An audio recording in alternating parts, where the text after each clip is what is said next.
Hi guys, welcome back to another video on my channel. Today we're going to talk about my belt setup.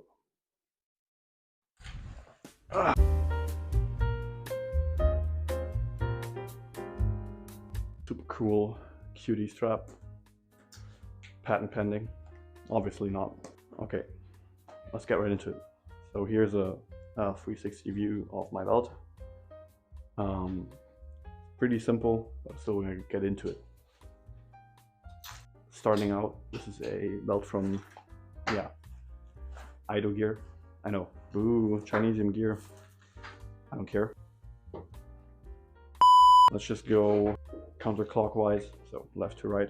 In the middle we have a Tasmanian Tiger Fannypack mounted on the molly right here with these little straps or these little hooks.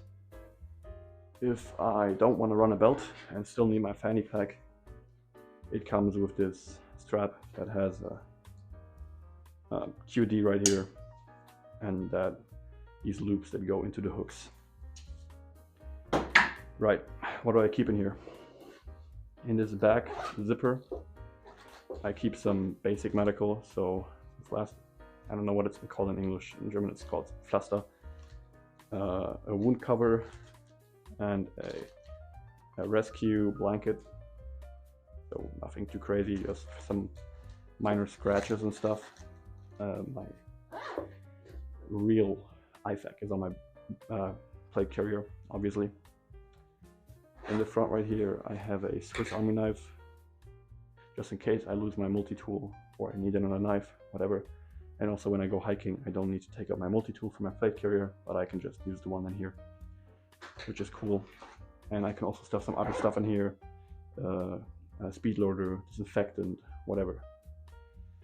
In here, I usually keep land nav stuff and stuff for like bigger LARP games, for example, face paint.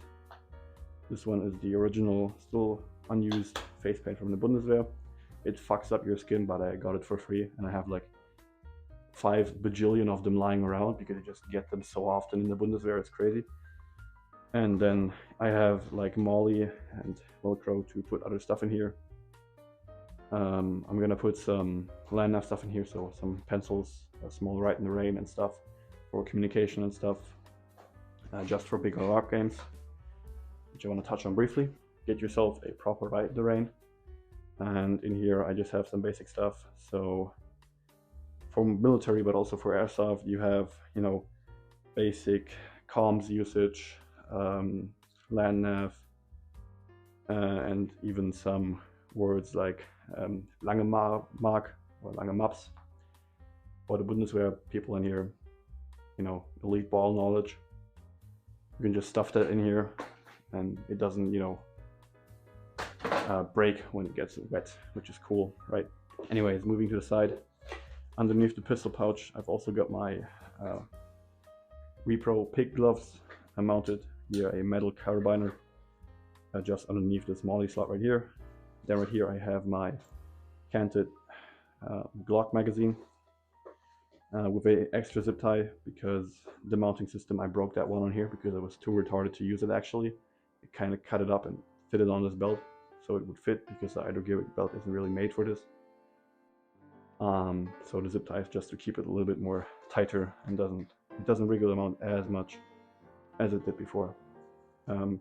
Pros of canted mag is obviously you can get it out faster. It's just a more natural hand movement, and your plate carrier doesn't get in the way, especially when you consider that I have my double mag pouch right about here, so just so I can get there faster, right?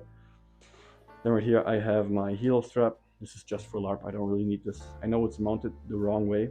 Someone told me that I should mount it the other way, so the one that I detach and put into the helicopter, if I would be in the back, in the front. No, wait. The one that I put on the helicopter is in the back, and the one that stays on my helmet, on my belt, is in the front, so that when I fall out, I'm front facing towards the helicopter or whatever. For this is just very useful for me, because for example, if I want to put my rifle barrel in here so it doesn't wiggle around as much, or a secondary weapon that I need to carry, whatever, I can put that in here, and it, as I said, it doesn't wiggle around as much, but I can easily, you know, rip it off and take something out, which is pretty useful. Anyways, right here, Krydex Fast Mag. I had this for forever now. Holds up great. It's a little bit more wiggly because the MOLLE cutting on the IdoGear belt is exceptionally loose, as you can see. It's really not that tight, but it works for me. It's also cool.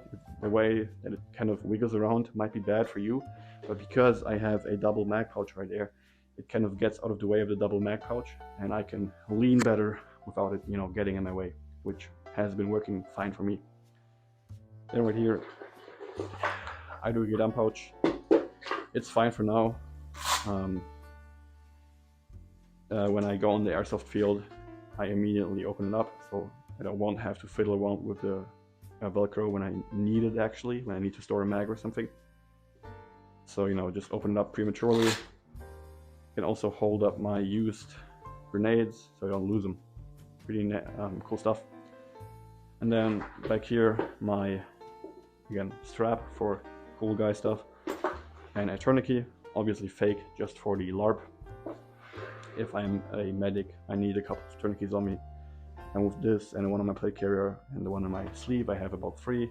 I can also plus up 2 more if I want to. So originally it was a Velcro one, which I cut the Velcro part off and just I use it as a sleeve on this belt. So I just cut the Velcro part off. Works fine.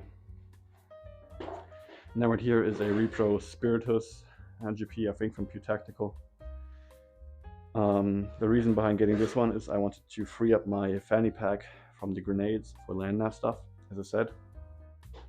And that way I can put up to 2, maybe even 3 grenades in here if I really cramp them in there. Is it as fast as the fanny pack? No, I don't need it to be fast, because if I have the time, or you know, I can pull out a grenade, I have someone else covering me with their gun. The problem is the belt is only 2 MOLLE strips. This one is free, so I just used some Velcro zip ties to mount it a little bit more tighter so it doesn't wiggle around as much. Pro tip, get Velcro zip ties, they're super useful. I've also used Velcro zip ties right here to hold down the excess material, because I was kind of retarded when mounting this QD strap, or this strap, right? I put the thing that is supposed to hold down the excess material here, but the excess material actually reached here, which is, you know, bad, because now this thing could flop around a lot and get in my way when drawing my gun. So just use some zip ties. Right. The leg strap is routed between my leg plate and my QD system. It's a Repro, I think, what is it called? North Concepts? True North Concepts, I think. Base plate with a QLS from Safariland, Repro of course, and then just a multifunctional holster, because if you remember, the true OGs here know that I had a Walther P99 before. Switched to a Glock. This works with all because it holds the gun by the trigger guard, which you can kind of see, but whatever. And I wish it would be via thumb release, so you know, in here. But I'm glad it's not via index finger release like the Bundeswehr holsters. These things suck ass. This one is a middle finger release, so you come up, you release the gun, and immediately go into a firing grip as you pull it out, which is, I guess it's fine, but it's kind of annoying because you can't really get like a true firing grip. It's kind of just a little bit off, like 5%, but you have to course correct those 5% while you're bringing your gun up. But with enough training, really, it's fine. It's not really that deep. And it works great, especially for like 20 bucks. I've actually yeeted myself onto this directly during playing. I will put that video up now. And it held up fine, so really no problem here. And then I would just put my fanny pack on the MOLLE slit next to the holster to, you know, secure my fanny pack. It's a really simple, basic setup, but again, I'm just a really basic, simple airsoft player. I don't need that much, and this works exceptionally fine for me. So yeah, that's it. I have nothing else for you guys. LARP. Oh, and by the way, I used multicam tape on here. because it looks cool, and looking cool is half the battle. If you look cool, you don't actually die. So yeah, LARP.